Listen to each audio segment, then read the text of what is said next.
કાંકરેજ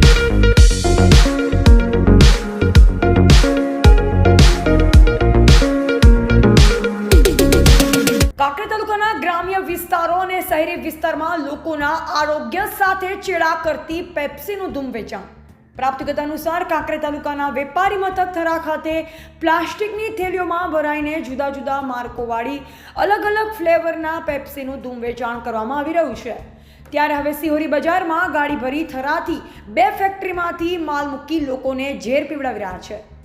બેવરેજીસના માલિક અને હવે તો પ્લાસ્ટિકની થેલીઓમાં પેકિંગ કરીને કોઈને ગંધ પણ ના આવે તે રીતે કામ કરી ગામડાઓ અને પછી શહેરી વિસ્તારમાં આવી પેપ્સી ઠલવાઈ રહી છે. જેમાં પાલનપુર ફૂડ એન્ડ ડ્રગ્સ વિભાગના કર્મચારીઓ જ્યારે પણ થરા કે પછી સિહોરી ખીમાણામાં આવે તો માત્ર કાગળ ઉપર જ કામગીરી કરી પત્રમ પુષ્પમ કરી રફુ ચક્કર થઈ જતા હોવાનું લોકમુખ્ય ચર્ચાનો વિષય બન્યો છે.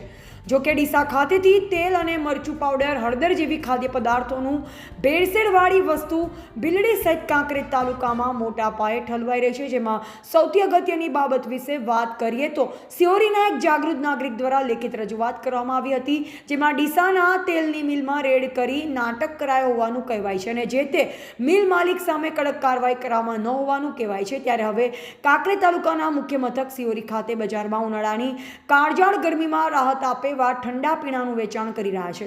ત્યારે હવે પ્લાસ્ટિકની થેલીઓમાં ભરાઈને બાળકોના આરોગ્ય સાથે ચેડા કરતી પેપ્સી ઠલવાઈ રહી છે.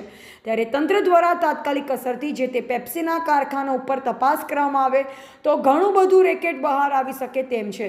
ત્યારે હવે શું પાલનપુર ફૂડ એન્ડ ડ્રગ્સ વિભાગના કર્મચારીઓ દ્વારા પાણીના પ્લાન્ટ અને બરફની ફેક્ટરી અને પેપ્સી અને ગુલ્ફીના કારખાના ઉપર તપાસ કરશે ખરા કે પછી હોતા હૈ ઓર ચલતા હૈ જેવી સ્થિતિ જ રહેશે?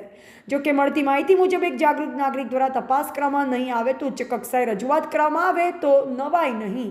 અહેવાલ જયંતિભાઈ ઠક્કર, સિહોરી, કાંકરેજ.